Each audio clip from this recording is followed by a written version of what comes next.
She fluent in that cash talk. Walk in the booth like Naomi on the catwalk. And tell them bitches whoop whoop from the Jaguar. It ain't even right though. Push me and I might go. She ain't getting money. I'm like, what the fuck the hype for? When them bitches bite flow, make my appetite go. Poof, gone, voila, magic. Looking mad good just to pull up on them rampant. Welcome back to another episode of Unhinged and Immoral. I'm your host, Jamila. And I am your host, Mecca. Welcome back to another amazing episode with just me and Mecca. We're trying to pace you guys. We're trying to We heard the ease you feedback. in. Jeez. They said we hate when we see other people on the screen. Which, I mean, we have to appreciate that people like seeing I do us. appreciate it. You know? It's like, okay, period. But also, get used to it, sisters. Come on, you guys. I know you want to see us interview fun people. Yeah, like, think about that. Think about how much y'all love us and how crazy and kooky we are. Y'all want us to bring that out of a guest. I be feeling like we bring a little bit of kooky and crazy out of the guests. Honestly, every time somebody finished interviewing with us, they always go like, that was fine. what the fuck? Like, that was so I had crazy. no idea what we were going to talk about. It's like, we've done our job. That's the effect that we want to have on people. Mm-hmm. We want this to be a fun, rad time. Yeah, it's just a space for silliness and goofiness. Yeah. I don't think we've had any bad experiences on podcasts yet. Mm-mm. But I mean, I've heard people go on podcasts and you're like, oh, the vibes were off. But I feel like all of our experiences have been good. We've had stellar experiences. And everybody for the most part, we've had on so far up until today. You may have seen, you may not have seen yet. You just have to wait and see. But we've had some level of interaction before. So I think that also kind of helps. Oh, yeah. So it wasn't super Yeah. awkward. Like, it's been like, we got some familiarity on yeah. us. Or they're just very cool. Interacting on socials. You're right. So we'll come back and let y'all know how we feel after we raw dog an interview. But yes, we're back and we're ready.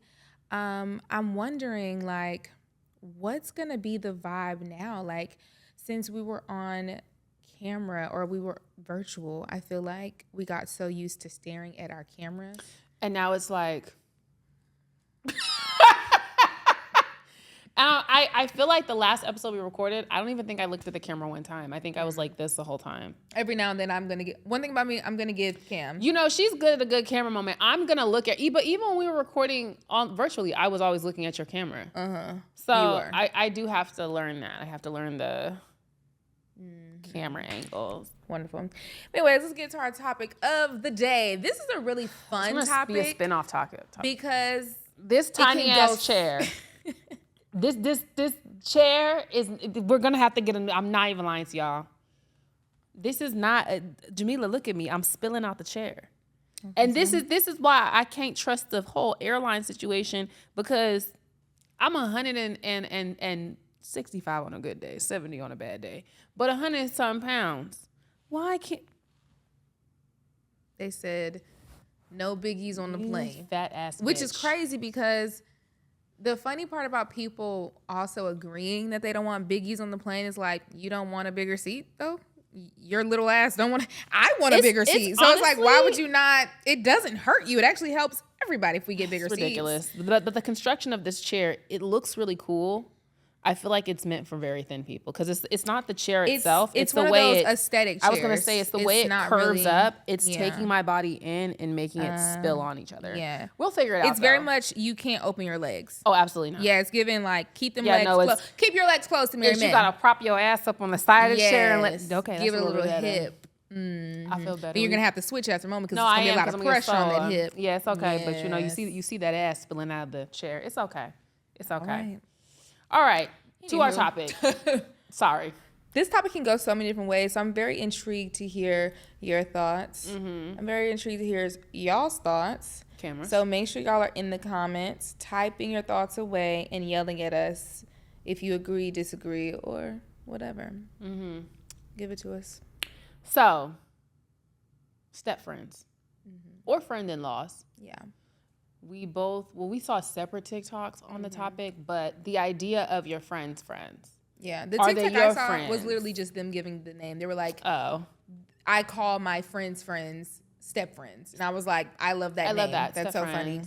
friend-in-laws. I kind of like that one too. I'll switch between the two, but just like the idea of your friends' friends.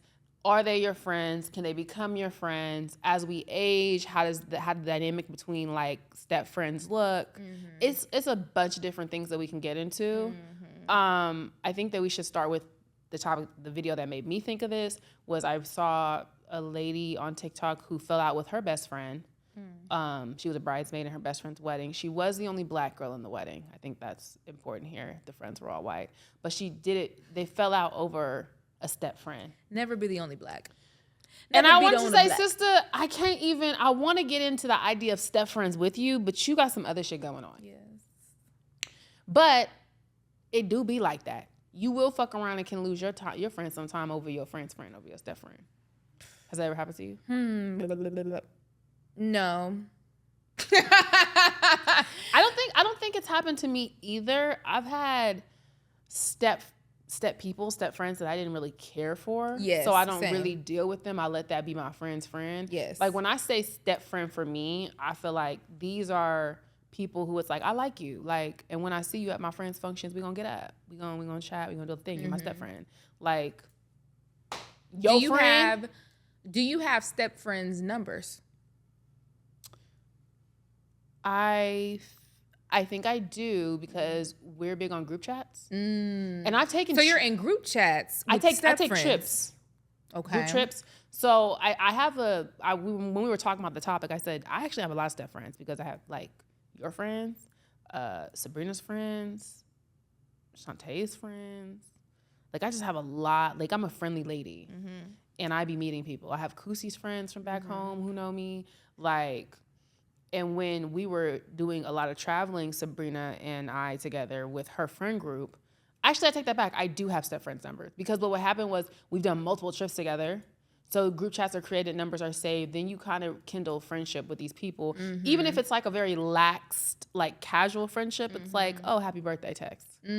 So then the next trip, it's like you're getting more and more familiar with these people. Traveling is a way to really pick up. Traveling is definitely a quick grab and go with step friends. You kind of like develop a little bit more of like, you all like, right. You know, a camaraderie. You all right, girl. Yeah. I feel like with me, now that I'm just like really thinking of like all of my step friends, I don't have many of their numbers because we don't really intermingle as much. And if we do, it's usually centered around my base. The anchor friend. Yes. The anchor. My person. Yeah. Right. And so then, but it's always like, if I see you, hey, girl. Yeah. But ironically enough, I follow all my step friends on Instagram because that is always so easy. And one thing about me, I'm the type of person, and I've always been like this, I can meet you one time, and if somebody tags you in a photo, thank you, I'm following you, and then that goes on. Yeah, no. So I'm a follower of Instagram. Like, I will follow you on Instagram because I want to keep up with you. I want to know what you're doing. Yeah. And I'm just intrigued. And I feel like it's also a way to kind of like not have to also have everybody's number because you don't necessarily need everybody's number if you're not communicating with them in that way. And so definitely step friends. It's so easy to grab their little Instagram and then it's like, oh, and then, you know, like I interact with their things. I'll be like, look at my step friend. Literally, I feel like, no, you're absolutely correct. Instagram makes it easy to cultivate good, solid step friendship. What does a good step friend do? If you are the step friend to someone else, how do you show up? Okay, so I want to take the step friends that I've made, like Sabrina's friends, out of it because, again, I've traveled with them multiple times. That's like a different level of step friendship. But if I'm just a regular, casual step friend, I think we don't have to have each other's numbers, but we can follow each other on Instagram. When you pop up on my timeline, I engage with your content. I don't want a monitoring spirit step friend. Oh, you're just gonna watch me? Term. No, I want you to like interact. If I have a big moment, like it. You don't have to comment because I'm actually just now getting into commenting. I've never been a big commenter. I'm a comment warrior. No, I'm not a comment warrior. I'm actually the opposite. Okay. So you're a monitoring spirit. I am. No, but I'm not a monitoring spirit. Mecca, the monitoring spirit. No, like get your evil eye on. But I always like stuff. I just have never been a commenter. But I definitely am seeing how far a comment will take you, like in terms of how the weight that people put into interacting with the post at that level beyond liking it. So I'm tapped in, babes. Congratulations. Right now, a lot of my step friends are doing things like having kids, getting engaged, getting married. We're at that age. So I'm quick with the congrats. I think that's a good step friend. Period. I don't expect to be at the wedding because I'm not your anchor friend. But I know that our mutual friend will be at the wedding, and when they're posting, I like all their stuff because like step friendship. For sure. I think with me, same stuff. I think as far as how step friends should engage when we're in person, this is the ideal step friend engagement. You are not the main friend, right? You're not the main course, right? You're not the main chick. Okay, cool. However, you have quite the responsibility. It's interesting, the politics of step friends.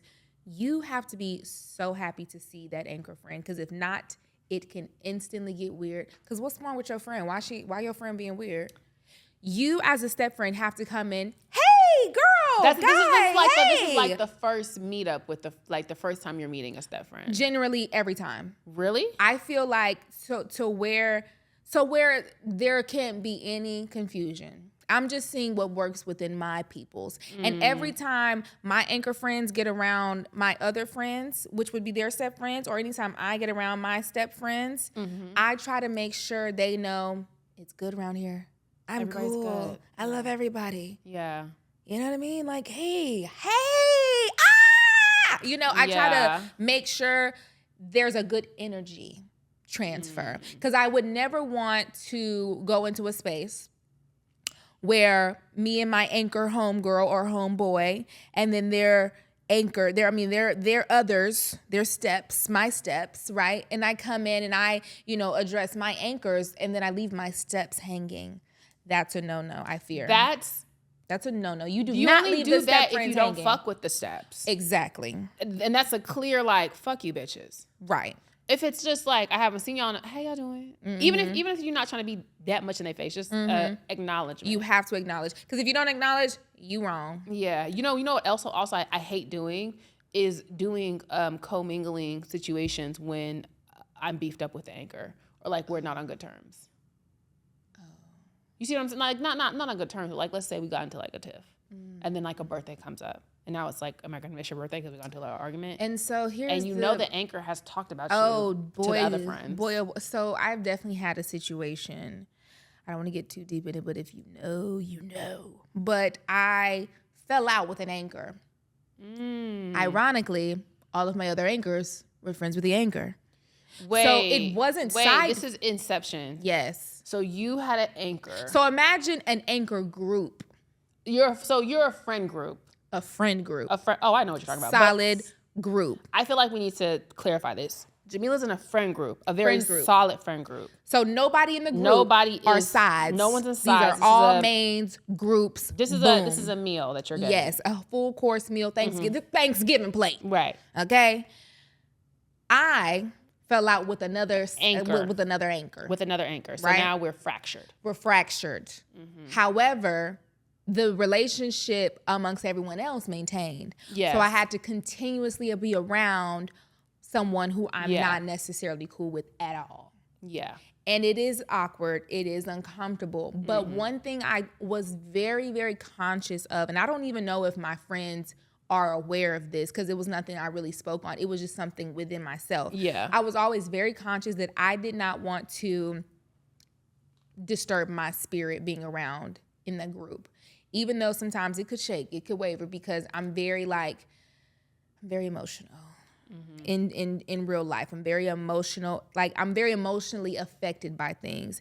And so I don't like being around people I don't like or that I am in a tiff with, because my energy is down. And my friends know how I am in real life, how I show up. I am an energetic friend.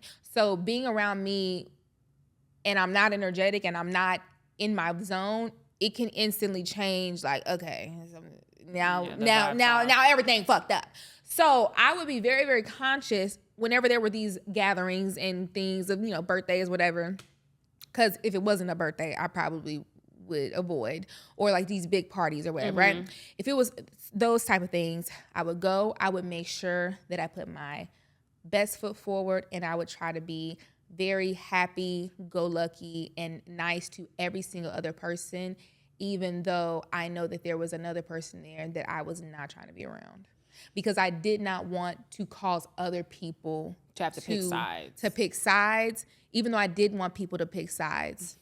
It is what it is. That's just, it's natural. I wanted everyone on but my I side. didn't want people to, I didn't want it to cause other issues within other people in the group. I didn't want, shift the hip. Yes. Sorry. I literally did not want other people beefing. I wanted to prevent everybody else from beefing. So I would just, and I had select, and so now we get into the groups within the groups, which is honestly my favorite. Was there the group within the group before the fracture? There was always going to be a group within the group. Yeah, you're right. There's always another group chat. There is, especially when your group is more than 3 people, there's always another group chat. There's always another group chat. And it doesn't mean anything shady. It just is what it is. You have your the ones that you click with. Exactly. More. So yes, before that. And so I would confide in them, my group within my group, about my frustrations and my woes and my sorrows and my miseries about that specific topic, so that it wouldn't bleed off. And I also rejected conversation about that situation with the other anchors of that group because it was too much. That is what I did. And I felt like it was a very selfless act of me for that group. And I give myself a pat on the back to this day. I mean, that happened within like my, I guess, family group. They were beefing. I didn't have no part of that. But what I did respect about them is that to this day, I mean, I kind of think I kind of know why they were beefing, but I still don't have the details because they wouldn't talk about it to other people. And I was like, real bitches. Yeah. You have to know how to, I do not like when, contrary to popular belief, as messy as I am, and I am messy, sometimes people misconstrue messy for malice. Absolutely. And that's the thing. Let's veer off left. That's something I want to talk about. There is a difference between having malice intent and just being a little messy goose. Yes. You know what was being a little messy goose? Alandria slipping up and saying Hood had a baby. She didn't have no malice intent. She wasn't trying to be hurt mean. Nobody. She was just talking and slipped up. Talk. But then you have malice when people are coming in intentionally. Now if we take to the housewives. Teresa shaking that damn table. I mean, we could do it. Well, I'm trying to pick an iconic moment that everyone knows. Teresa getting mad and shaking that table and you whore. That's malice, right? You're really upset. You're trying to hurt with the words that you're saying. And I think sometimes for me, I'm okay with being like, yeah, I'm messy, because I know I can intentionally be messy too. Yes. I think a lot of the time people think, like, because people do slip up, like that situation with Alandria. It's happened to the best of us. It was an accident. She's a Gemini. Give her a break. Give her my sister. Well, y'all are crazy, but that's a whole different topic. What can we say? Alandria, come sit with us. Talk with us. We see each other. Especially now at this age, if I want, I'm gonna get real Giselle Bryan with it. Now, you had said this, because I know you said What's that. the messiest thing you've done? The messiest thing I've done that you're willing to share? I'm trying to think. Because to me, it's not messy, because I am someone who lives on the principle, whatever I say about you, I will also say it to you. And honestly, 9 times out of 10, I've already said it to you. And if I haven't, I'm planning on doing it. Like, I was just very much taught, if you're gonna talk shit, you need to be able to fight, but don't let people like kind of punk you into like, is this what you said? Yeah, that's what you said. That's what you said. You said it. If you say what you mean what you say. So I don't, in my head, it was growing up. In my head. No, it wasn't until I got to college and I got the nickname Messy Max that I was like, oh, I'm being messy? I'm the drama? I'm the drama? I said it to her face. Maybe it wasn't exactly nice what I said, but in my brain at the time, I was like, well, no, I already said that kind of out of pocket thing to her face. so I can definitely come say it here. She knows I said it. So if you go ask her. Yes. When it comes to being messy, the thing is, I'm messy because I enjoy a good gossip session. I love to enjoy gossip. other people's business. I enjoy telling my own business. I enjoy a good nasty kiki. I always will, and I always have, and I know that about myself. But yeah, I remember the messiest thing I did. Okay. And it's because I'm a gossip, and it's because I'm a smart gossip. I knew someone who told all the business. You know how you know them people who's like, you can't. I know if I say this to you, you're gonna tell everybody. Mm-hmm. And so that's the other thing. You need to, as a gossip, you need to be able to know who you're gossiping with and have a spirit of discernment and be able to read people on who you gossip with. That's where a lot of y'all get fucked up. You know who the fuck to talk to. Mm-hmm. I purposely had some information carried back to my ex that I absolutely wanted carried to him. You see? You told the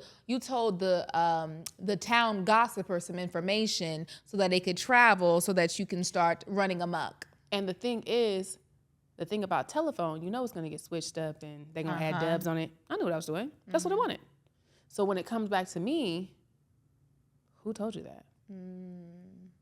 Why would I say that? Mind you, at this point, he's fully my ex. And he's fully in a new situation. But was fully still trying to be in my phone.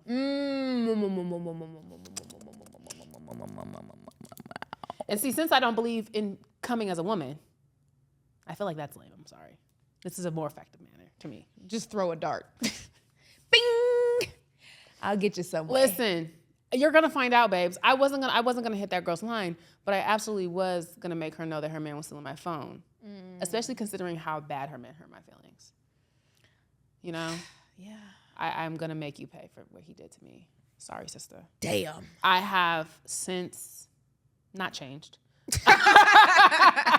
Okay. I think I've evolved a little bit. I'm better at letting things go. But at the time, that was like such a deep heartbreak for me. Like I was so upset about it. That I was just like on a rampage. Yeah. Whatever had to get done. Whoever was a casualty of war, it just simply was. Sorry. But I absolutely did go tell the gossiper that was a mutual between us. Yeah. Well, still in my phone. He still wants me. And then, of course, I couldn't just be messy. You can't just take my word for it. Because what is he going to say? She's lying. Send a screenshot.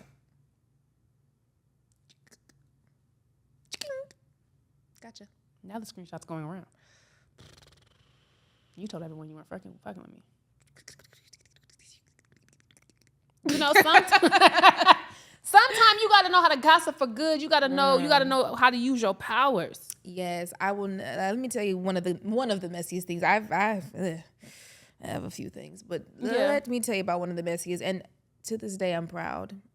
I'm proud of it because it was for the good and for the gander. Exactly. So I can't give too much detail for this situation, but if you can read through my lines, I'll try. So there was a situation with, at one point, 2 friends that I had, right? One of the friends is no longer because of this situation, obviously. Essentially, I thought you were meant died, but you don't. Oh, no death. Essentially, so these 2 friends, they were really close, okay? So these 2 friends were really close. One of the friends did something to the friend, okay? Very fucked up. Just imagine some really, really, really fucked up shit. Okay? And for a while, no one knew until I met up with a friend. And I'm like, hey, have you and so-and-so been hanging out? Da-da-da-da. Well, no, this is what happened. Ooh, scandalo. So I'm like, oh, yeah, that's fucking crazy. It was so bad that I wanted to back up from short. Oh. Yes. So I was like, actually, that's really fucking crazy. Yeah. I'm cool on it too.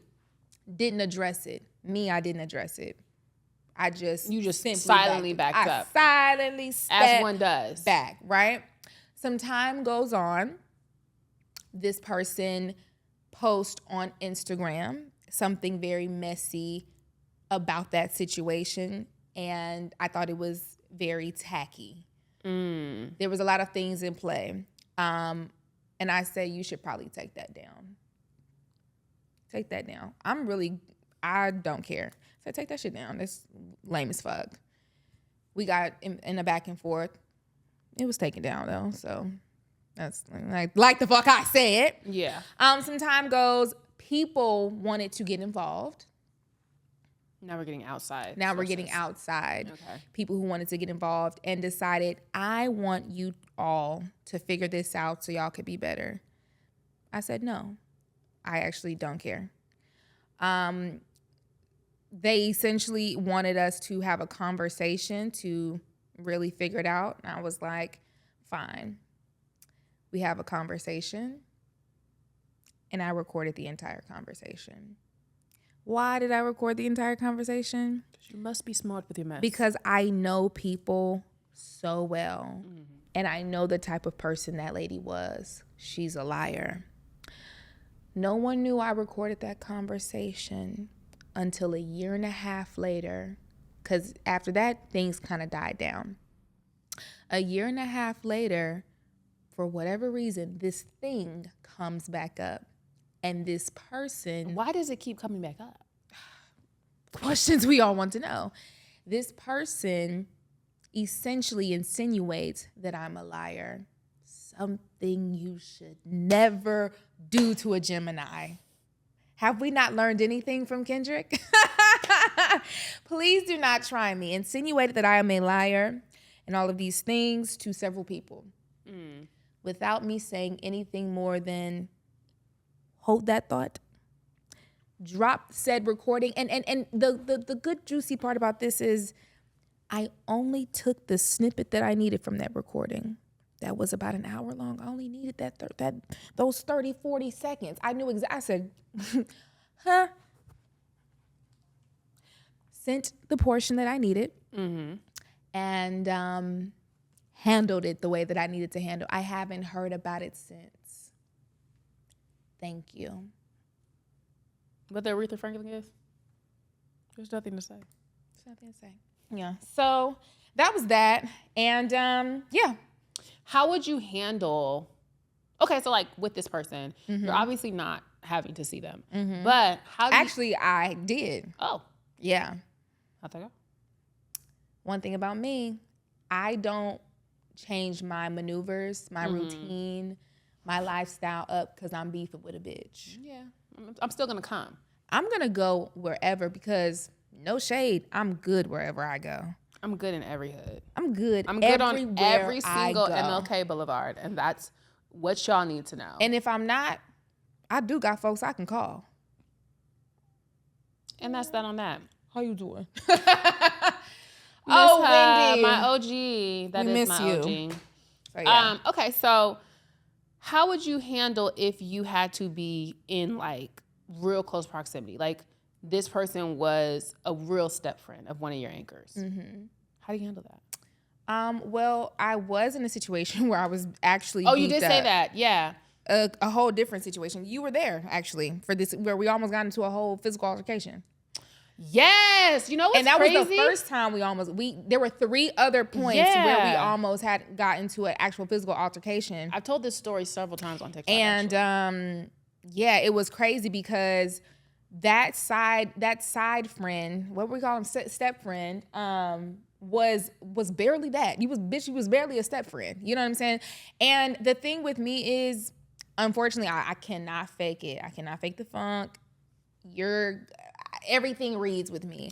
I personally just did not like this girl's vibe, her energy. I did not like the way that she talked to people specifically. That rubbed me the wrong way. And I said within myself, without even saying out loud, I won't even allow you to get that close to me because the moment you talk to me like you talk to them other folks, it's going to be a problem. You ain't finna talk to me like that. Let me tell you my perspective of coming into that. So this person that Jamila's talking about, before we went to whatever party this was, I remember you saying this person's going to be there. Don't like her.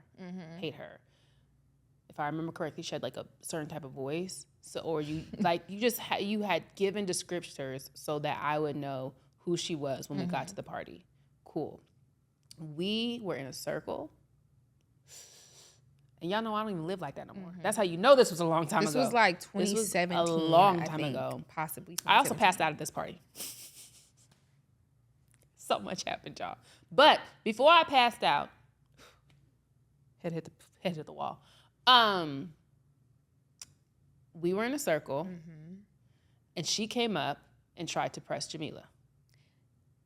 Press. Now, when I say press, she tried to press Jamila. Yeah. There were things going on. The type of party we was at. We was at a Greek party, and I was wanting to be an AKA at the time. Well, we can say it now, bitch. I crossed. I don't give a damn. Well, I didn't know you wanted to still do the discretion, but you okay? Damn, I'm out now. We was at the party. Shit, I'm out. Out the closet. She's out. It don't matter now. Listen, Yeah, so that's what was going on. That's what I knew what was going on at the time. Yes, so it was a Greek party, and there were AKAs there who are now my pros, and I was an interest at the time. So. For people who don't understand that, let me kind of give you a quick little boom, boom, boom. If you are an interest for a black Greek little organization, there is a way in which you must behave in certain spaces so that you don't look bad, so that you can make sure you get on. And I was a known interest. So it wasn't like I had just stepped foot on campus or anything like that. Them ladies knew me and knew I was an interest, which means you got eyes on you. So I had to behave a certain way. So yes, I had that in my forefront. Yeah, she had that in her forefront. That was something I also knew. So when the girl came, I remember standing in the circle, and the Mary Jane had just been passed to me, and I remember her direction. She was close to me, like maybe Dwight was right here. I don't remember, but he was close too, standing right here. Y'all start going back and forth. She insinuates she's about to fight Jamila. So in my head, I'm like, well, she can't do that right now. We'll go where the fuck we're at. And I just remember specifically saying to her, bitch, if I drop this blunt, I'm gonna beat your ass. It was so I don't know what happened after that, but I remember she looked like. Yeah, she just kept kind of like. It was so much. It was ridiculous because she was just drunk. It was just on some drunk shit. That first time was really just on some drunk shit. Like, and I wasn't even really taking her seriously because it's like, girl, I don't even fight. Like, I don't fight. I don't even really cuss people out like that because I'm Jamila. I don't know. I'm here. I'm here to dance. I'm here to act a fucking fool, bitch. I'm not here to cuss people out. Like, that's not what I'm known for. If anybody asks you what Jamila's known for, it's not gonna be like cussing a bitch out. No, but I will if I need to. My God. And I don't ever want you guys to see me in that manner. You should never see me like that. I don't like getting like that. But I did cuss that bitch out. And she just kept trying to like ask me why I didn't like her. Yes. I definitely do remember that now. Yes, that's all she kept saying. Why don't you like me? I don't know. I just don't. You're annoying. Yeah. And then not too far after that situation was handled, it was me, you, and Dwight standing there. And that's when I passed out. And I remember I fainted. And I just remember hearing you be like, bitch, did you just faint? Like, get up. And then I woke up. And that's why I don't smoke weed no more. So that's literally why. Yeah. So moral of the story is it can get wicked with the step friends. Now, interestingly enough, that step friend situation, nobody disagreed with me because it was just so obviously stupid and she was just on some weird shit. Some bullshit. And I think also, I mean, my friends know me at the end of the day. I don't really have to explain myself too much to my friends. My friends know me and know that I'm not really like on that type of shit. So they already knew like bitches being weird. And then on top of that, it continued. And at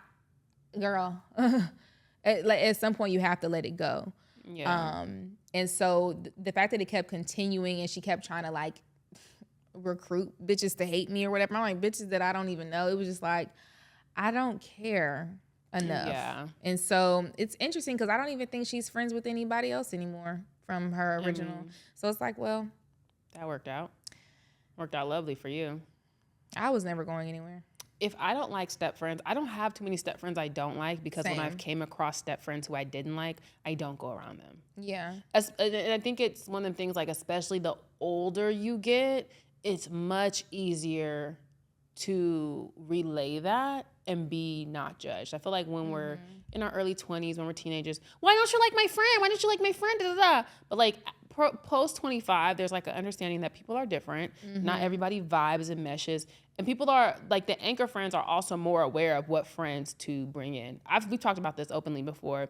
Elantra is not someone who I would bring around everyone, and I wouldn't bring everyone around Elantra because she's a very strict lady and has a very like specific personality type. So like, I don't want to have my friend fucked up over here, and I don't want to have you fucked up over there. As anchors, we have to be more aware, but also as a step friend, if I'm not vibing with your people, and here comes in the black, who all gonna be there? And you know, so I had seen, I don't know if it was a TikTok tweet something, and it was like, black people love asking who all gonna be there. Like, just go. No.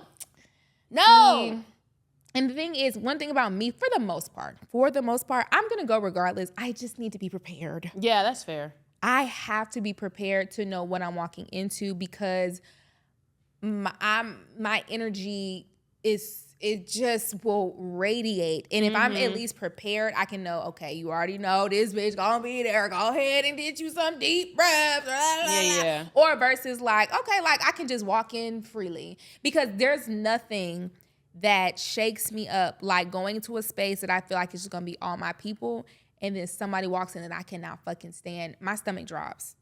And it's not even because like I'm scared or nothing, because this could be a man, a girl, anybody. It's just, I physically, like, I can physically feel when I'm upset. And that's why I don't like, and for those of my girlies out there who have an anxiety disorder, I see you. Is that what that is? Yes. I have physical reactions to feelings. I have an anxiety disorder where, and I have very physical manifestations of said anxiety. And a lot of things make me be anxious, which causes like heart palpitations, dizziness, stomach issues, queasy. Like I get very, very queasy. Like I will feel like I have to throw up. Like, one thing about me, so many if different I'm things. too upset, I will throw up. If I'm too angry, I'll cry. If I'm very upset, I will throw up. If I'm very happy, I can throw up. That's also a thing. I do experience not so much someone I don't like, but when I see someone I'm not expecting to see and who I don't particularly want to see. Like, it doesn't have to be like I don't like you, but like, you know, when you see a boy you used to talk to and you're not expecting to. Doom. That feeling. I have perfected my poker face. You will never know, but I don't like that type of shit.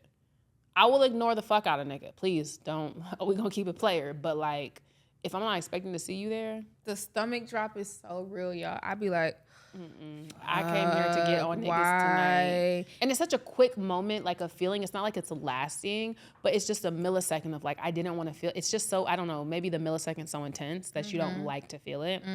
Because one thing about it, last time it happened, it's like, okay, now it's like, boom. It feels like slow. I'd be like, and then now I have to gas up because I got to be on niggas in front of you all night. Like, oh my gosh, I'd be like, so yeah, I got to know who in the bill. Also, again, because I'm messy. Yeah. And now I'm thinking like, oh, this person, oh, and then it, oh. So then I get to texting whoever I know, like my closest person. Do you mentally prepare to see people possibly? Do you like pep talk yourself? It depends on who it is. Okay. If it's like people I'm always around, no. But if it's like a thing, I'm like, okay, like how is this going? And I'll like reenact it in my room. Yes. I have to reenact all scenarios. Yes, and something I'll do. Now this is real. This is for them real inner core people. Y'all know how we gets down.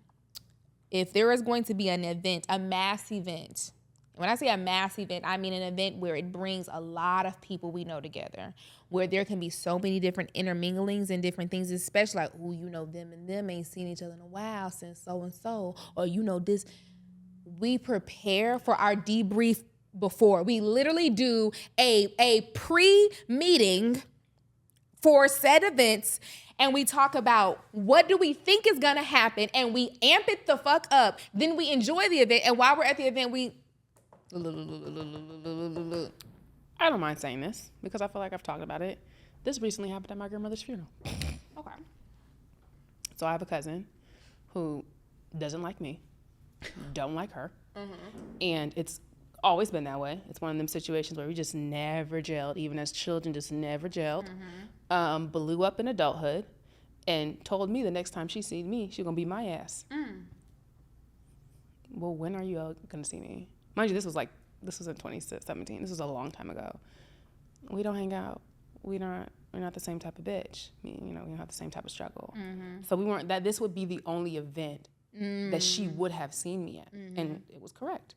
But obviously, like, me and Dej have had conversations. Me and my other cousins have like, oh, so what happens? Because our situation had a whole fallout of like family stuff. It was just a lot. But what you're talking about, the prep for the event, then at the event, then keeping it cool at the event. This, at the end of the day, this is how I handled it. This is my grandmother's funeral. No ass whooping is gonna happen here. Now this is her grandmother's. Our grandmothers were sisters. So this not your grandma and her grandmother were sisters. Roy Dell and Al Racine, for real. So it was like, you're not gonna come to my actual grandmother's funeral and cut up, and I know none of my first cousins. Because you're immediate family in that moment. I'm in this like, moment. I'm in first line. I'm on the first row, first pew. Oh, when she got up to spoke, she had to look like she look straight at me. Sunglasses on. Dead in the eye. It just is one of those things where I am a person who prepares for that type of thing. I'm also at the point now where like Houston is small. I'm seeing Atlanta's kind of small. I'm just always, and then I think with us being small, very well known at this point, getting to the point where we're well known, I have bright red hair and glasses. I go outside, people know me. I've really come to this point where my head's on a swivel. I have not had as many heart drop situations because every time I go outside, I have mentally prepared for that. I could see someone who I don't want to see. And because I've done that for so long, for the last few years, this situation, I felt like it was funny because my brother, Darrington Messy, so I'm saying his name, he thought I had spoke to her. And so he instantly, mind you, Messy on the front row. Messy. So it's good, y'all good? No, but what happened was my dad had ended, when she was, they had a whole, the family on the first line, everyone from the funeral walk up and give us da-da-da. So when she walked past, I did this. But I would have just stared and like spoke to her children. That was my plan. But my dad, who for context has dementia, disappeared. Fred, please. Oh, and it's not the time. It's not the time. And so I was like, the reason I turned was because when I had did this, I noticed he wasn't in his chair. And so I start scanning. I just know he said. When I say, and it was okay because like, it's everyone he's known his whole life and everyone knows the situation. So I know this was cool for him because he got to walk around a little more freely than he's allowed to. But I did this because I was on some like, hold up, where's my daddy at? And it just happened to be like when she was walking by. So it looked like I had spoken to her. And so that's what, and I was like, no, what the fuck made you think that? I said, your daddy had disappeared. He was outside sitting on the pew talking to somebody. I don't know what he was doing, but, and then, I ain't talked to her at the thing and walked past her at the cemetery. I would have said some sort of children, but I am a believer that, I respect that you they mother. You see what I'm saying? Like, if I don't fuck with you and you walking past with your son, I'm not gonna speak to Noah. That's inappropriate. I think that if I beefed up with you, I'm beefed up with them kids. No, it's not even like that, but it's like you finna snatch Noah, get your ass. Nah, what's crazy is nah, I'm not even gonna go that deep. I'll just but But you get what I'm saying. Yeah, I didn't wanna overstep. Yeah. I'm aware of because it could get messy. Yeah, because don't talk to Noah. Don't talk to my kids. Don't talk to Noah, bitch. No, like you don't know him. Don't. Yeah. And don't. Yeah. It could get a little. Yeah. But I mean, like I said, the pre-meeting of an event is always so fun and exhilarating. I'm like, who do you think finna get into it? You think so-and-so gon' da-da-da, you think woo-woo-woo and and it's like, yeah. And then when you get there, and then when we predict something that actually happened, look, girl, what do you do? I'm so sorry. Like, I keep bringing my grandma's funeral up because we have been mentally preparing for this for years. And everything that we thought was going to happen really happened. And it just, I think, goes to show, like, you really know your family. I said, they finna be up here hooting and hollering. They finna be yelling at each other. They finna be getting mad. I remember my uncle said, D, I don't have time for this man. Derek looking at me like, here we go. Here we go. My favorite thing is when it happens, like, This, mind you, it's so funny. Black people are so fucking funny, bro. We're so like, we have so many languages that are not languages. I'm gonna imitate. This is specifically for me and my siblings, right? This is specifically for me and my siblings. Nobody else would catch it. When something happens that we know is a thing, mind you, it doesn't even have to be something that's gonna make sense to anybody else. Yeah. But we are so connected. If something happens that is a thing that we're gonna talk about later, let me tell you what we do. It's so simple. Watch. It's that quick. I feel like from across the room. Yeah. And the thing, and what's really funny, sometimes when you can't find them, you be like this. No. Mind you, And that's all I need. When Clock it. my uncle screamed at Darrington didn't ride in the limo with us. So it happened as I'm rolling past the limo. We did exactly that. I'm out the window. Yeah, we're going to laugh about that later. It's almost like, timestamp that. Yeah, hold on. Why did you get chewed out? I told you you were going to get chewed and out. And if you ever see this right here from me, just know some shit is being talked about. I'm opening the phone now. This me.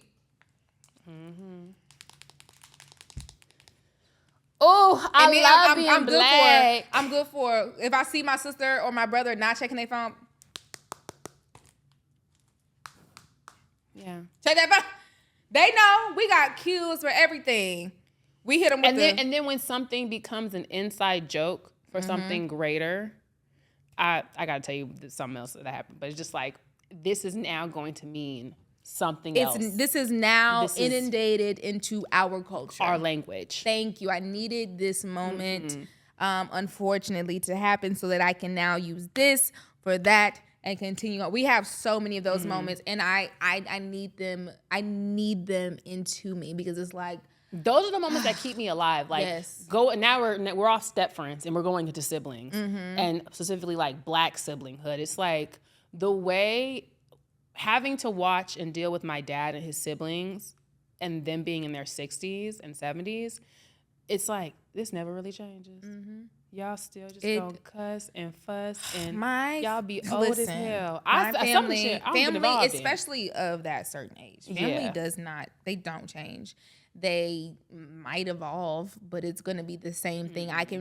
The way you can predict your family, same way over here. Like, and it's so interesting being around my family on both sides, honestly, but definitely my dad's side of the family, because my dad's side of the family is just structured differently. Yeah. Because my dad's side of the family is very much 2-parent household and a very linear family tree, versus my mom's side of the family is not necessarily 2-parent household, same parents but broken home. So many different spawns, so many different branches, because my grandfather was like one of 14. It was like a very just widely spread. So it's a whole bunch of different sporadic things going on, and it kind of depends on what part of the family you're around. Versus my dad's side of the family, we are all one family. It's like it's like one linear tree, one branch, you know? And so because it's one branch, it's almost like you're closer by nature, because there was not as many people and you know exactly where you come from in that moment. And I feel like the dynamic is just so different. It's like, this is like when we say the family, it's right there. Versus with my mom's side, it's like, well, who are you talking about? Because you got to give the last name. Yeah. Is it them Hunts? Is it them Reeds? Yeah. Like, which ones is it? Like, which family is you talking about? Because it's so many different branches. And I don't even remember my point. I just was going on a tangent. You were just talking about the linear. Yes. I have one more question for you, because at this point, in the span of this podcast existence, Jamila and I have watched us lose both of our grandmothers. So we are now both grandparentless. Yes. Crazy club to be a part of.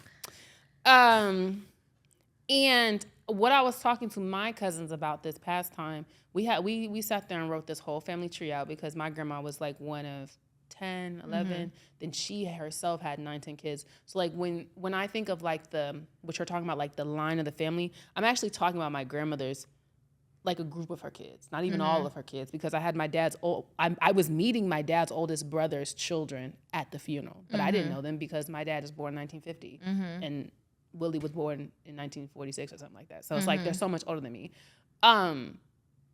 being like disconnected from, I guess, branches that you grew up being connected to. Kind of like how I know y'all have the big house, but like we don't have, like, we just have my grandmother's siblings. How am I trying to say this? There is no anchor no more.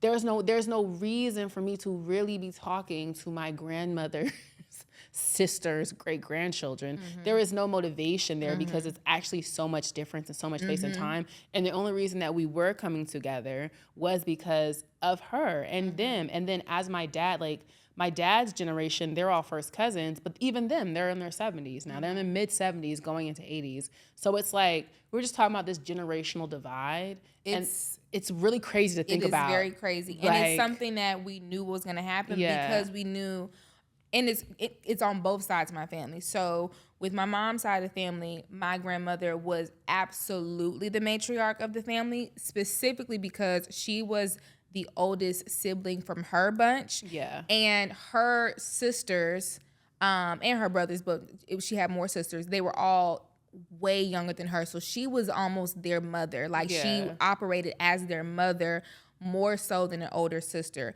because one of her sisters is literally closer to my mom's age. Yeah. So it's literally like that. And then on top of that, like I said, it's a very large family on my mom's side. There's so many different things that have happened that cause people to kind of drift away and stuff like that.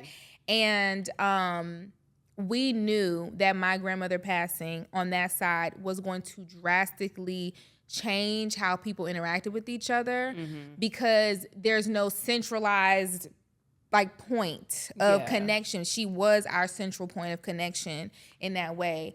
And then on the flip side, I think it made it easier for people to distance themselves because there's tension on both sides of the family, right? There's just tension. Like, everybody's family has their Fussing things, and fighting, right? hooting and hollering. Really over nothing, right? Yeah. And on my dad's side, the problems that we have are so, and I wish they would get this, and I hope they listen to this, they're so minimal and they're so non-existent, especially now that both of my grandparents are gone. Yeah. And it's so interesting to see grown folks be so attached to a problem. When you can literally just decide to let it go. It's not that serious. And so watching that happen, and then when my grandparents were alive, and even when further back, when my grandfather's dementia was not as strong, when it hadn't progressed as much, they were the people to tell everybody shut the fuck up. They were the ones to be like, stop all that. I was gonna say, yeah, no, that and see, when you lose the person who's telling everyone to shut the fuck up, and nobody wanted to look like that in front of my grandma Dorothy because she didn't like all of that, and so we had a certain level that we would get to, and if she right there, now you know, Mama's sitting up there in the chair, so people would kind of bring it down. There is we don't have nobody to look good in front of. Everybody wanted to look good to Grandma Dorothy. Everybody wanted to appear perfect and to appear good. And now that they're not there, the arguments are extended, I feel like. And what's interesting, I told my sister and my brother, I was like, I seriously feel like somebody got to be Dorothy because nobody is scared of looking bad. I was literally thinking this. I was looking, and I know who is stepping up as a matriarch in my family amongst my dad's siblings. And it's so crazy. Like, this is what I'm talking about. You're seeing the actual shift of the guard. You're seeing one supreme die and another one quite literally rise.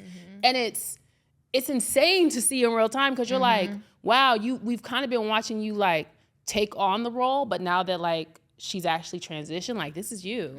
This is you now. This is what it is. Yeah. Like, and it's like y'all literally y'all got some decisions to make. And I've said this to them too, and I'll keep saying it again to all sides of my family because everybody really has the same problem of not letting shit go. It happened in 1985. Go and not being willing to be like, you know what? I know this thing happened. Now there's some things nobody should let go. And y'all know exactly what the fuck I'm talking about. Fuck that nigga. But a lot of the shit is just pointless, right? I need everybody in my family on both sides to get a fucking grip and to understand that shit literally does not fucking matter, like, at the fuck all. And our family is not growing at the same speed it once was.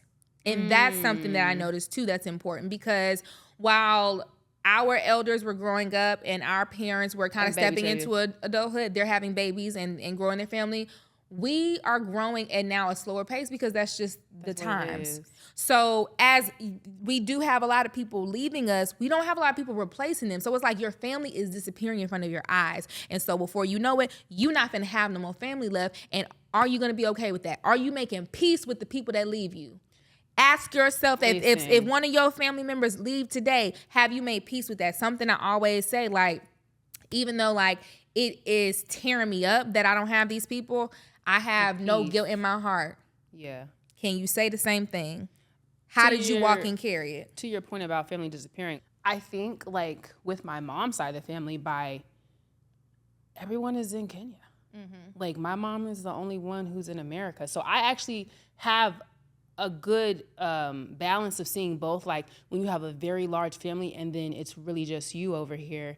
And I have to say, like, it's like sometimes I'm like, what do I want for myself? Do I want to be so far removed? Because you would think like dealing with a lot of people, dealing with all the stuff is, you know, it's a lot. Dealing with a lot of personalities, a lot of people. Mm-hmm. But then it's like sometimes I'll be looking at my mom and it's like her sister is not in the country. They're getting older. And right now the conversation's happening is she's telling my cousins who are here, like, your parents need to come back to America unless y'all going back to Kenya. Because your parents is getting older and you need to take care of them. That's what and these are the real conversations that are happening. Mm-hmm. But it's like, it's not a whole bunch of people that could take care of them. So I'm like, it really does serve you.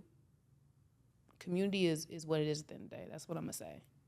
Keeping your family close. And your family is your first community. And your family is your first community, and how you operate with your family and the boundaries and the things that you accept in your family. I know family is supposed to always be there for each other, but there are some things that we actually we should not accept from each other. Mm-hmm. There are boundaries that should be put up from a young point, mm-hmm. so that people know, like, this is not something that this family accepts. Yeah. And I think I was going to say, I feel like, not to be unserious, but I do feel like that is why I am very, very strong on looking for a partner that values family, mm-hmm. because that tells me about how you operate in general. Because if you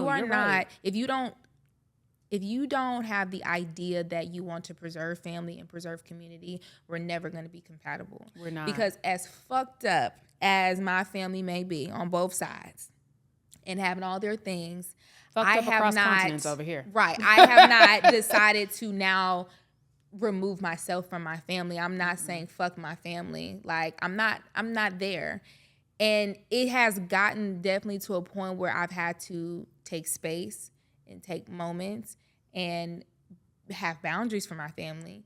But I still want so bad for both sides of my family to have some level of peace. Yeah. And I think that is like the standard. Just wanting that moment of like, we should all at least be good.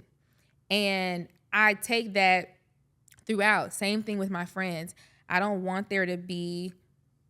like issues with my friends at all. If there is an issue, I'm going to speak on it. Let's figure out how we can do, because I don't like this feeling. It literally makes me sick.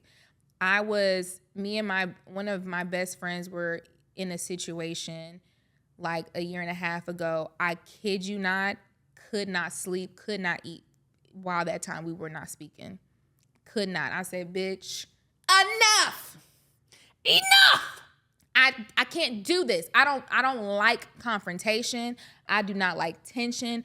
I do not like uncomfortableness. I don't like none of that. I need to be happy at all. And I know people be like, that's so not realistic. I don't care. I want to be happy all the fucking time. No, I do not like feeling those feelings. And I'm gonna say something like, bitch, goddamn it. And that's why I got so many fucking family phone calls to make now. God damn it, y'all finna talk.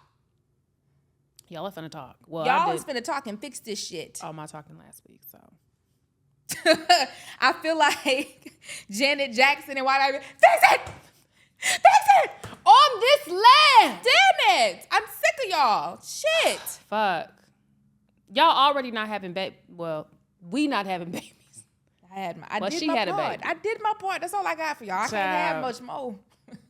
I'm being punished by the tax folks for not having a baby. I'm not gonna let it go, child. I can't believe this shit. All right, let's get into our segment, Spin It. This is where you send your low down, your gutter snipe, your nasty, dirty, messy situations in for me and Jamila to give you a little bit of advice on, but more importantly, give it a PR spin. Now, keep in mind, Jamila and I are not PR professionals. We just studied it in undergrad. Be sure to email your situations to @unhingedandimmoral@gmail.com. Please don't forget to include your race, your gender, your sexual orientation, your age, your political affiliations, and if you're a man, your height. It doesn't matter. Jamila, what do we have this week? Period. The title of this is Prom is Stressing Me Out. Ooh, prom. We get to talk about We keep getting prom? the babies. How fun. Hey, y'all. So I'm a senior in high school, and prom is on April. Okay, so just to let you guys know, sometimes we read these out of order, okay? You guys send us a lot of spin-its, and sometimes we can't necessarily get to it on the week that it was sent. So sometimes the advice may be a week and a year to pass. I'm sorry. But I'm sure somebody can still benefit from this advice. So just know if you send us your advice and you waiting on us to tell you what to do before you do it, you might be waiting for a while. But just know we're going to get to you. Anyways, let's get back to this. I'm a senior in high school, and my prom is on April the 5th, 3 days before my birthday. I don't know about other schools, but from what I've heard, everyone goes single or with a group of friends. But in my school, that's what homecoming is for, and prom is for the couples, especially the seniors. So to start early, I've already been scouting out my object of the night. And the only downside to me in this situation is that boys don't come up to me. It's not because I'm ugly. I know I'm far from that, but I always hear through one of my homeboys that their boy is into me. And then on top of all of that, I've never had a boyfriend, first kiss, or any of that. So I'm at least trying to live a little bit, but it's hard when you don't know who's into you. I'm also the type of person that doesn't like talking to a guy first. If you finish reading, thank you so much. And I understand if y'all ain't want to read all of this. I also start college next fall. Baby, that was the shortest spin it ever. Talking about something you don't, baby, thank you for that. Oh, you're so mean. So what was the question? I'm sorry. Basically, she's going to prom. Yes. And she's wondering how she should get a date.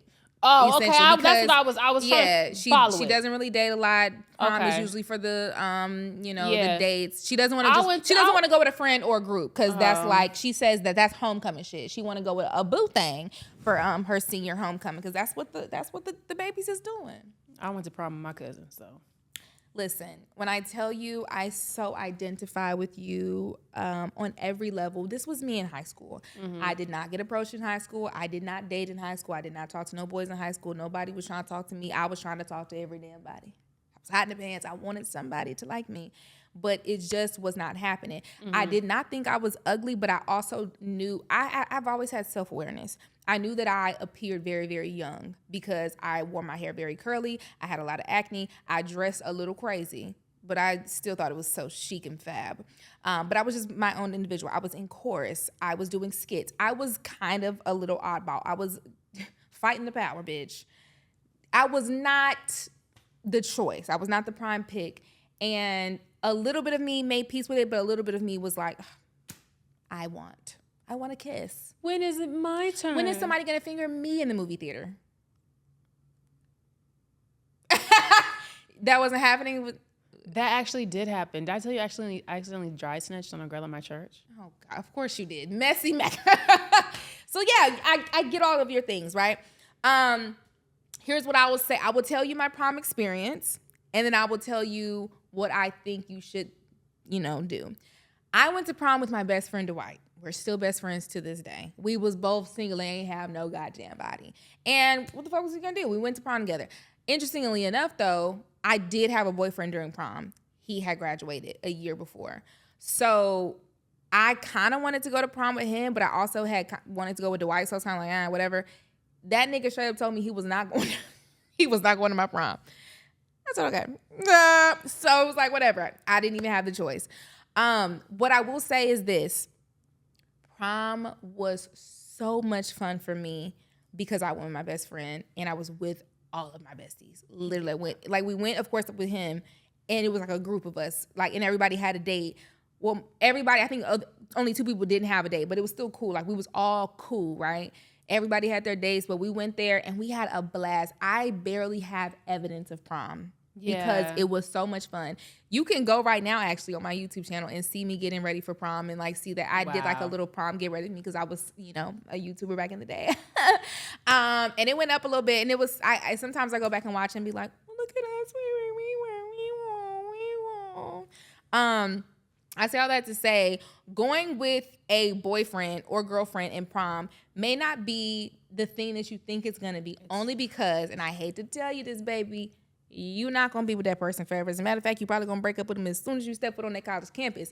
And so imagine thinking back to your prom and not being able to really relish in all of the memories and joys of prom because it's wrapped up within a romantic partner that you don't like no more. It could end badly. Now, some people still look back at their prom, even though they went with a boyfriend or girlfriend that they're not with, and still be like, I still had fun with my little boo thing. It could still be that. But you don't necessarily know. So I'm saying don't pressure yourself into getting to that. It don't mean that you're not going to have a good time. It don't mean that you're not going to like love those memories too. I agree. Just to piggyback off what Jamila said, I went to prom with my cousin, and it is one of the best memories of high school I had. Your cousin as a boy or girl? Boy. Okay. My cousin Hiron, and Hollis came. He went with one of my homegirls. And first of all, what you said was you wanted to find a date like a boy, and you sent this right before prom. That means that's not your boyfriend. Y'all don't have a good rapport. So it's like someone, you just trying to find someone so the prom will give a first date. First dates are horrible. They suck. It doesn't matter what age you are. First dates are the shitter, right? So the thing about prom is what Jamila said, you want to go with people you're familiar with who are going to have fun. Mm-hmm. The things I remember about prom is we were dancing in the middle of the dance floor. We were screaming. We were rolling around the floor. Like, I had so much fun, but I had fun because I was literally with like people I was very familiar with and who were very familiar with me and who we didn't mind cutting up and dancing like no one was watching, because that's exactly what we did. Now, when you're on a date, a first date, doesn't matter what age, you're very aware of how you look, how you're eating. You're gonna be so. You're gonna be. It's gonna be such a drag, and it's like prom is like the send off of high school, especially senior prom. Like that's the real deal. I feel like, and I'm glad I waited to senior prom, unlike some of you other heifers who wanted to go every goddamn year. Slow down, bitch. Slow down, bitch. Do you think you are? Do you think you're a cool girl because you went 3 times? Shit is for certain age groups, and this is one of my ministries. And as someone who always wanted to be grown, trust me on this. If I could have gone freshman year, I would have, because I just wanted to be grown. That's all I wanted to do in my life. All I ever wanted to be was grown, y'all. I mean that when I say that. I've always wanted to be a grown-ass bitch. It's so juicy. It's so tea. It's fun being grown, I'm not going to lie. Fun. Not the taxes. But if I could have been a freshman and going to that senior prom, I would have gone. Mm-hmm. But I'm so glad that opportunity presented itself, and I'm so glad my parents was like, bitch, please. Because you got to pay for that shit, right? Yeah. Some shit is for the age that it says it is, right? Junior, senior. Go when you are supposed to go. And no shit, I didn't even do junior prom. No, we didn't even have a junior prom. We only had a senior prom. Some juniors went, but it's a senior prom, right? The thing is, the more you do stuff, the more it gets diluted.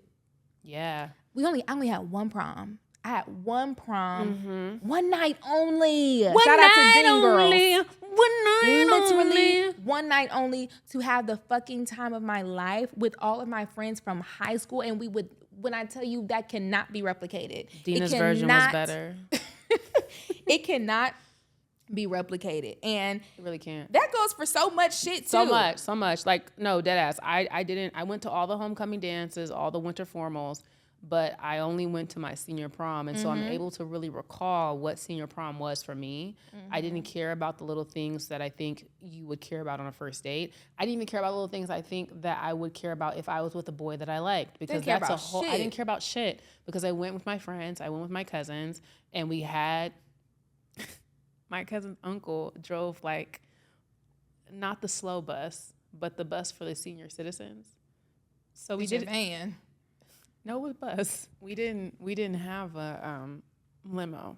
We didn't either. We all drove individually, met up at some baby. We pulled up in the old people bus with the wheelchair thing, with the handicap accessibility child. That little gate ding ding ding ding. It wasn't the yellow bus, it was the white bus for the older folks, for the senior citizen home. But that's not the point. It was just so fun. It's like we didn't give a fuck that we was in that bus. We was, like we had, and mind you, I didn't drink. I know a lot of y'all. Yeah, we didn't drink at all. A lot of y'all. We had, let me tell you, our school was very strict. They showed us, this was like the week of prom, they showed us this video of somebody getting drunk and dying prom night to scare us, right? Yeah. And they showed us that little video. They said, this will happen to you if you drink. As a matter of fact, we will have breathalyzers upon entry. They had these things to scan us for alcohol. Like, they were not playing that shit. The white kids, though, got fucked up after, because the white kids were doing drugs and alcohols way Baby, before. I went home. I had a dance But all the recital the next niggas, day. black folks, we just we weren't even doing that. Like, some of the niggas was smoking weed for sure, like starting in, but we just wasn't on that shit yet. I had full intention to lose my virginity that night to my boyfriend, though. If you're a listener, Jamila has literally told us this before. She's given us the whole layout of how it went too. Didn't lose your virginity. I did not, unfortunately. Yeah, went like that. But did suck a little peen though. And that's not what we're telling you to do. We're not telling you to do that. Please don't get on here, parents, and be like, bitches are telling kids to suck dick. That's not what's happening right now. And maybe I am. I just feel like this is a part of it, doing things that's age appropriate. I feel like a senior in high school sucking dick makes sense. Okay, that sounds crazy. This was the issue with the recording yesterday. Somebody got to be the adult. Listen, I fully don't think that kids. Say, let's transition, because I fully think this is why I said that. I fully believe in my heart of hearts that if you are in high school and younger, you should not be having sex. You should not be having penetrative sex. You should not be really having sex at all, because you're just not ready for it. Sorry. Okay, I hate to be a prude. Right. That being said, I do understand sexual exploration at late teenage years. And that's why I said, if I hear that a teenager in high school was sucking a little bit of dick, a little finger, a little sucking dick, I'm like, okay, that's age appropriate sexual awakening. No. You're testing the waters, you're flicking beans, and you're touching, and you're grabbing, and you're humping. Dry hump. Let me tell you something, sisters, and please don't tell these children about dry humping. I'm just telling you that a heavy kiss will do more for you at 17 than you'll ever experience in your life. So do that heavy kiss. No, she's not lying. But what I think is like the slippery slope, it's like you be knowing shit is happening, and it's like, even as adults, like, you can't necessarily condone it. Do you get what I'm saying? I'm not condoning. No, I'm not even insinuating that you're condoning, but I'm saying the line that we walk now is the parents who, it's like, they chastise their kids, close the door, and then laugh with each other, because it's like, well, that is what you're going to do, but we do have to appear stern, and because we're adults, and like all that type of thing. So it's like, I remember I was experiencing this with like little moms and having to really learn it in real time. Just kind of like some of the shit was like, I mean, I think this is funny, but I can't laugh to you because I can't think it's funny in front of you. So I say all that to say. But I'm not this person's parent. No, you're not. So unfortunately. Do I think teenagers suck dick? I know teenagers suck dick. They do. They do. I was a teenager. Yeah, and that's why I feel like I always want to, especially with sex talk, I'm very, very adamant on like positive sex talk, because it does change. It has good outcomes. The studies have shown positive teenage sex talk. pregnancy is down, guys. Yeah, like 16 and pregnant you should have positive sex talk, and I try my best to not get into the don't, because that's not real. And I know if you watching Unhinged and Immoral, you want the real, sister. And I'm if gonna give you the real. In high school watching Unhinged and Immoral, you listen to us talk, then you bad. You know more than you need to know at this point. Badass. But keep watching. Hot in the pants. But yeah, I don't think, listen, and I'm going to say it again. Listen to your TT Jamila, your big sister, big cousin Jamila. I don't think y'all little fast asses should be having sex in high school. I don't. I do not think high schoolers should be having sex at all. Okay, I do not think y'all should be having sex. However, I do know what it's like to be in high school and that thing thump. You like, what is that? I know. Yeah. It's a thump you'll never now feel again. Now you humping pillows. You licking walls. You hump. Shout out to Mel Mitch. You humping the damn tub. And this is where I will encourage you to get to know yourself. Did a DJ. Use your phalanges. You can't get in trouble with your fingers. You can never do that. So yeah, I encourage teenagers to be sexually explorative with themselves. Within reason. Within reason. And I also encourage you to figure it out. And sometimes that means you got to kiss a boy. I think that's okay. Kiss that boy, feel those feelings, but just know that sex is for adults. I'm so sorry. It is. I'm never gonna be that cool. I'm not that cool. And that's coming from somebody. I wanted to have sex so bad in high school, but I was scared. Boots. I just wanted to hurt, but I wanted to bump. I wanted to hump some. What'd you say? I'm trying to bump some. Trust me, I get it. It's just a feeling though. That's a physical feeling. That's not, you know what I'm saying? And let me tell you something. You're not gonna enjoy it, sister, brother. It's so bad the first few times. You're not gonna enjoy it, and I want you to be of an age where you have a little bit more wherewithal. And to be honest with you, me losing my virginity at 18, I might as well have been 17. So you the same. That's the same. You just wait. You know, you could just, and you know what? Do the respectable thing. How me and Jamila, I lost my virginity in college. You know how much respect we get.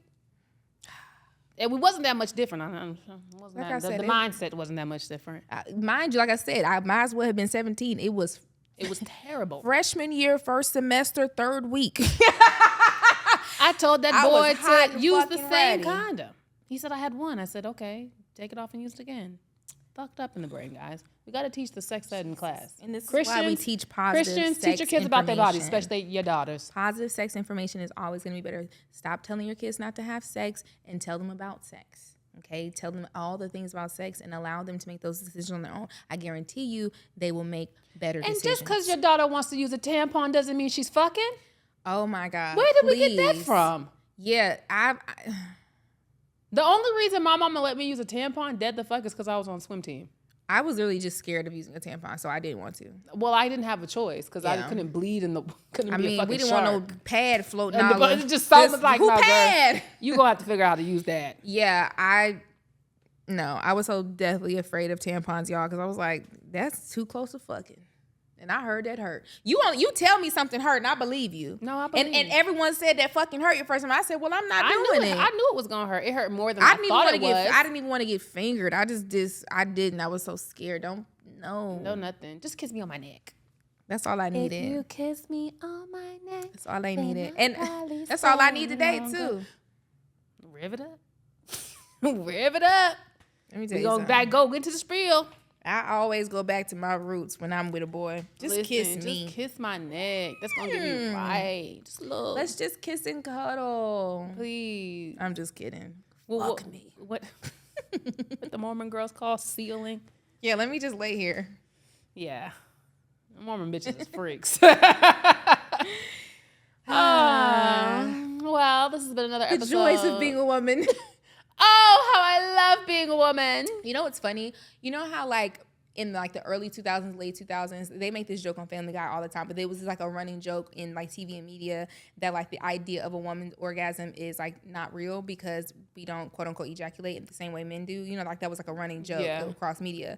I think it's funny because what really happens is like women actually more than likely experience more pleasurable orgasms than men because we have way more nerve endings in our clitoris than they do in their penis. I believe that because when I turn that rose up on turbo, my God, burning that bitch down. It takes all. So it's like take all of 3 seconds. And then on top of that, we have the ability to go back and back and back and back and back and back and back and back and back. Just let me. And men don't necessarily have that same that capacity, especially because some of them, a lot of them, kind of go soft after one, and they kind of need a little moment to kind of get it back up, and even then it kind of takes them a longer time. Not me. Not with women. One thing about actually, me, once you get that first one out the way, I'm going What, Jake? So going back to back. Hey, back to back. So you'll learn about that later, young grasshopper. Sex is one of my special interests, actually. Really? I really enjoy. Do you have the Kama Sutra? Do I have the Kama Sutra? Well, it's like the book. Yeah. No. Okay. I've read little pieces of it. And then not even like, because that sounds really like freaked out, like not in a freaked out way. It just really intrigues me, like the human body and like the anatomy, like how a man's G-spot's in his butt. Yes, all of those things just really intrigue me. Like not even on them like, oh, I watch porn on something, because like I really don't. But like reading about like just the way in which our bodies receive pleasure in different ways is very intriguing to me. So yes. Kind of like how when you put hot water on eczema, it has the same feeling of like an orgasm, or like when you're cleaning your ear with the water, it's like, very pleasurable. Oxytocin. Oh, she does read about the body. It's also the same hormone that induces labor. Maybe I don't need it. It's a powerful hormone. Stimulating, which is why you can actually help increase your contractions by nipple stimulation, pressure points in the foot, and even clitoral stimulation. So if you're trying to get that baby out of you, go fuck that man. Or at least pull the dildo out. It's literally something I tell my clients. They're telling you to walk it off. Get in the sheets. And this is what I tell my clients. It is safe to have sex up until the point that water is broken and you have no complications. The dick will not hit the baby's head. Nope. And go have fun. I plan on fucking when I'm pregnant. I plan on fucking till the day that I die. And I mean the day. I better have got some dick the day that I die. That better be the last meal I had was some dick. Like Jesus, I'm gonna be in that castle like this. Oh, Lord, please give me 2 seconds. Let me call Jimmy. Just in that castle like. Matter of fact, bury us together. So for eternity, bury me with my legs crossed so I can get one more legs open, please. Sex keeps you young. That's what they say. It keeps you vibrant. Well, this is why you need to be 18 over watching this. This is for grown folks. This is a grown folks show. All right, y'all. This has been another amazing episode of Unhinged and More. Make sure you guys are subscribed to the Patreon. $8 a month. It gets you early access to episodes, exclusive content, early access to any merch or any deals that we drop. You get it first. Ow. Well, we don't have any church announcements, I don't think. Nope. Just make sure you guys are following us. The top of the year is going to be amazing. I will reiterate. We are taking a hiatus in January. We want to prep y'all for that. But we will be coming back even stronger in the new year. Thank you for all the support. We know y'all be trying to whip our ass when we go ghost. So we want to prep y'all. We will be dropping rerun episodes. So, older episodes, but they won't be new drops. Yes. We have a lot coming up in 2026. Bitch, I'm 27. What the fuck? That's a crazy year. And we can be 30. That sounds so fucking We've got fake. a lot of shit going. Oh! Next year is our 30. Dirty 30. 30, bitch. 20 who? I'm a grown ass bitch. Call me a big pussy boss bitch. What was that? Because you just over there adding it. What was that come again? Fat pussy gal. Fat boom boom gal. I think the Jamaicans in my comments said don't say it like that. No, I said big pussy bitch. They said don't say that. Like big is like sloppy. You gotta say fat. Fat pussy gal. What's the difference between big and fat? Because the slang in Jamaica, big is like just big. Just big. Like, you don't want to be a big pussy. That's like gaping. Oh, like open. Open. Okay. You want to be a fat pum pum. Okay. Upper fat. Gush. Gush. A lot of meat. A lot of meat. But big is like gaping walls. You don't have no walls. Let's get up out of here. See you guys. Shout out to Jamaica. Straight. We'll see you next week.